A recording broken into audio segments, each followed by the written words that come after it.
Happy Sunday, everybody. Welcome to the podcast. I'm Jeremy Birmingham. That's Andrew Ellis. This is a commitment analysis edition of the podcast. Some recruiting stuff. Andrew was on vacation this week. He was in Mexico, so we didn't have a talking stuff. I was out of town the week before, so we didn't have a talking stuff. But we do have stuff to talk about right now as five-star cornerback Naim Offord has just announced his commitment to Ohio State. And Andrew, that is a big one. It's also one that I don't think really anyone believed could be a real thing. Even as recently as 2 weeks ago. But here we are coming off of the 2-day visit to Columbus with what seemed like his entire extended family. Offord has just announced his commitment to the Buckeyes, and he now gives Ohio State 2 5-star corners in the class of 2025.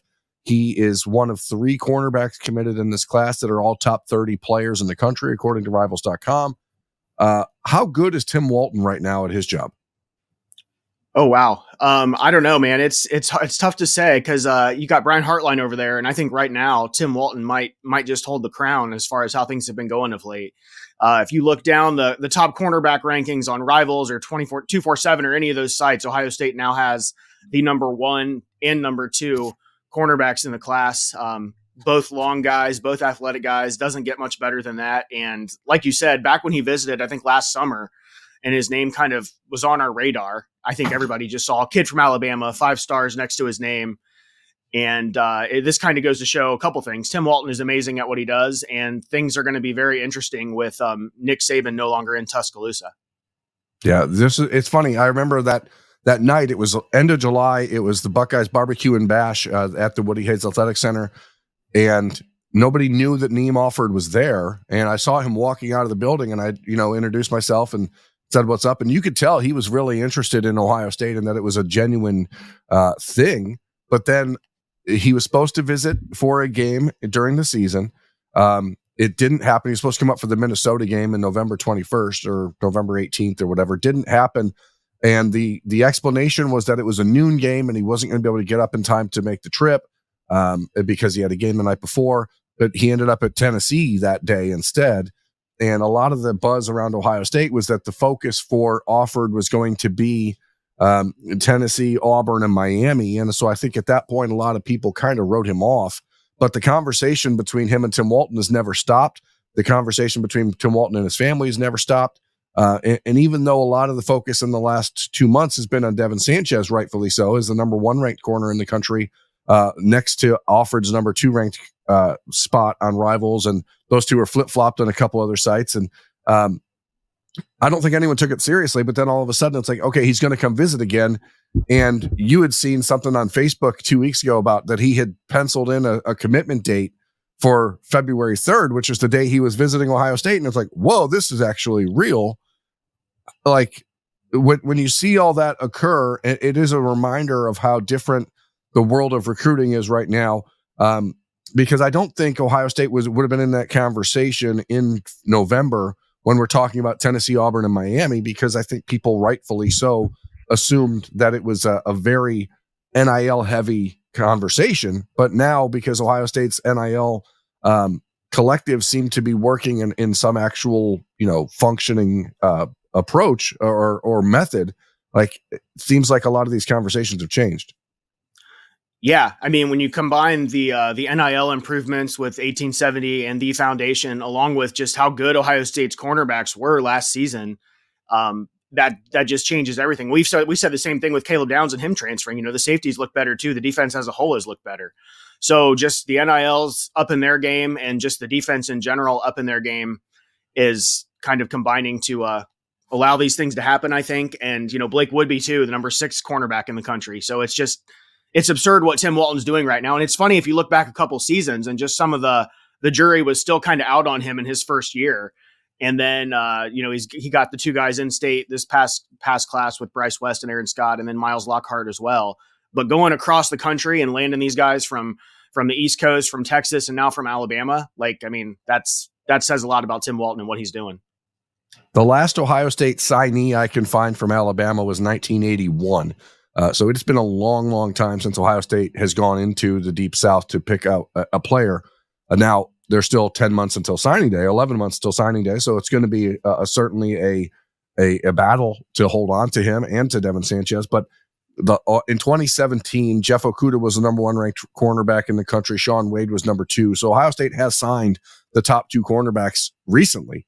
But this one feels different again, because you're talking about, with Shaun Wade, there was this perception of the Jacksonville, the Trinity Christian, like, he was committed for 3 years. So, I mean, and there was a lot of ups and downs in his recruiting battle, but Okudah seemed like he was pretty much locked in with Ohio State from the start, similar to how things have felt with Devin Sanchez. But I do think it now sets up an interesting conversation, because the push that Texas A&M is going to make for Devin Sanchez changes a little bit. I think the conversations that Auburn is going to have with Naim Offord will change a little bit. I don't know that Alabama has ever really been in the contention for Offord at this point, but we'll see what happens with Kalen DeBoer and the program there. It is just fascinating, because now you have Ohio State clearly in the sights of all these other programs. And when you commit this early, you're doing it for a reason. And you're saying, I know this is exactly where I want to be, but all it does is allow other schools to really get much more aggressive and completely focus on one program to try and knock off. So it's a wild time. But if you look at the tape of Naim Offord, you see why people love him. I've seen him listed at 6'2", probably closer to 6'1". He can play safety if he wanted to. He can play wide receiver. He does that very well. He's not like blazing fast. Andrew is like an 11.4 guy in the 100, but he's very smooth and like really good in and out of breaks. Just not that top end speed that you expect at that corner spot, but that's something that can change as he spends a couple of years in a strength and conditioning program at the college level. Yeah, I mean, the biggest thing for me is just the length, the size, that kind of thing, especially when you combine him with Devin Sanchez there on the outside. I know he's got the track times and everything. I think I read somewhere that he may have ran like a 4.5 laser timed 40, which that's not one of those hand timed 4.0 flats or whatever. So that's pretty impressive in itself. But I mean, some of the pictures of his visit started to surface yesterday, I think. And I mean, it looked like he legitimately had like his entire extended family on campus. So, I mean, it was clearly a business trip, and now the results are in. So, yeah. Is this what, again, and I don't want to get too like caught up in the details, because there are 11 months until signing day, and obviously a lot can change, but where would you put this like in the last decade of like surprising commitments to Ohio State? Because it feels pretty high for me on the list of like, wow, did not see that coming, and almost in the Justin Scott realm, but maybe even more so because he's from Alabama. Yeah, I mean, it's right up there. And I was kind of following it from afar while I was on vacation, and I saw one of the crystal balls or RPM picks or whatever came in.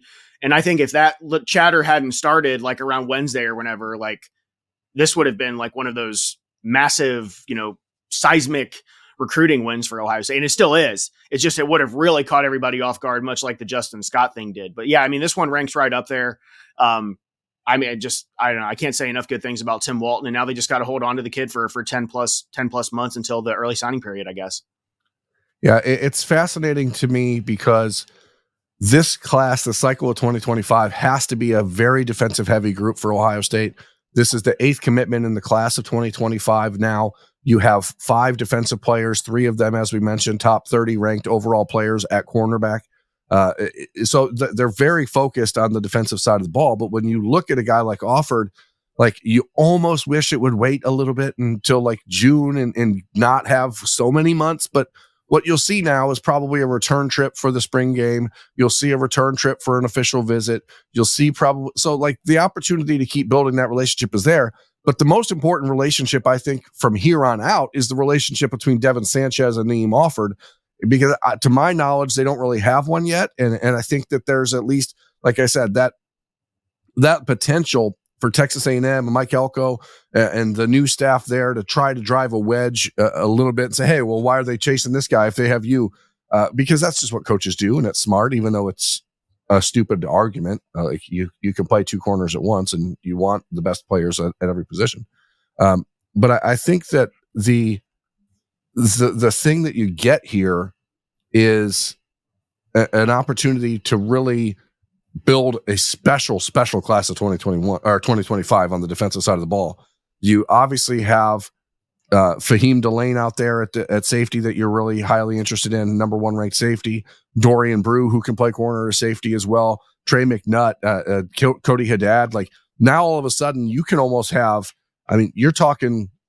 I already mentioned the 2017 class where you had Okuda and Wade, but you also had in that class Marcus Williamson. You had Kendall Sheffield. You had like 6 defensive backs in that class. So this is that type of haul, and it's starting off pretty special. Yeah, I mean, in reality, in the 2025 NFL draft, I mean, Ohio State could have 3 cornerbacks drafted in the first couple rounds. So, I mean, they definitely, even with Aaron Scott and Bryce West coming in, I mean, they need to reload the position group. So it's just a hell of a start. And like you said, we never call it negative recruiting because it's just recruiting, but that stuff's going to happen for the next 10 months. And we just saw Auburn preach to Amaris Williams about stability and that kind of thing, and Larry Johnson retiring, and they just lost their defensive line coach last week after he signed with them. So, I mean, it's gonna continue. I have noticed the Sanchez's. We've talked about them just being like a different family and just awesome at what they do. But they've been recruiting this kid via social media, I think. So I don't know how much of Texas A&M's efforts will really matter. I mean, Tim Walton has clearly prioritized these 2 guys, and now they're in the fold for 2025. Yeah, I mean, this is this recruiting in the year 2024. Those peer-to-peer relationships are going to be super important.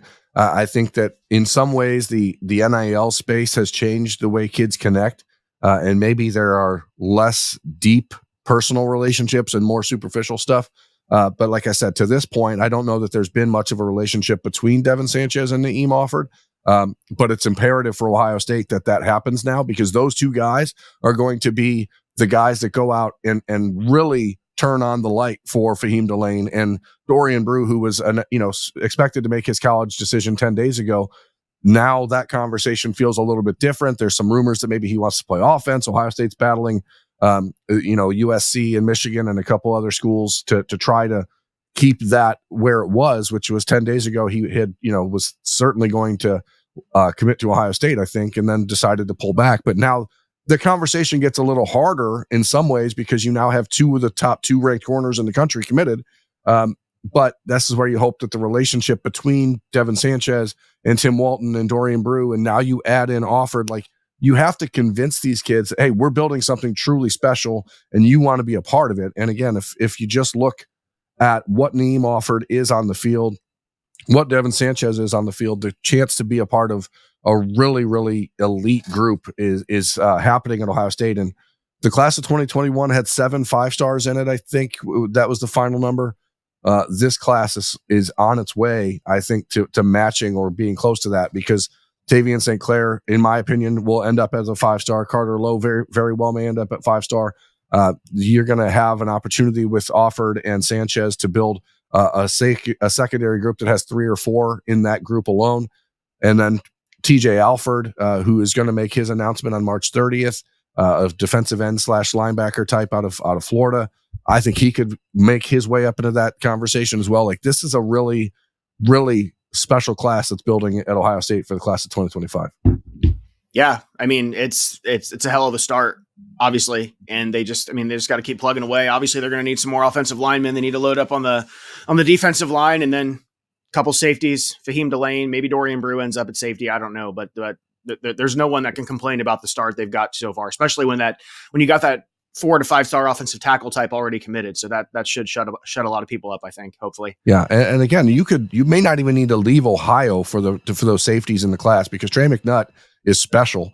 And Cody Haddad, who Ohio State offered recently, committed to Wisconsin. Like, don't sleep on Cody Haddad. That is not we're just looking to offer a kid in Ohio. That kid is a freak athlete and a player that will, eventually, I think, start to be brought up a little bit more when it comes to the Buckeyes. But Luke Fickell did a great job getting in on him early, and now the Buckeyes are trying to play a little bit of catch-up with McArary taking over as the safeties coach. But today's all about Naim Offord, commitment number 8 in the class of 2025 for Ohio State. Another 5-star corner, another huge national win for Tim Walton. Buckeyes go down to Alabama, pluck the best player in the state of Alabama, away from Auburn, away from Alabama, away from everyone else in the South. And that's just your basic Sunday for Ohio State. So, Andrew Ellis, I'm Jeremy Birmingham. This has been a commitment analysis as Ohio State lands 5-star Naim Offord. We'll see you later.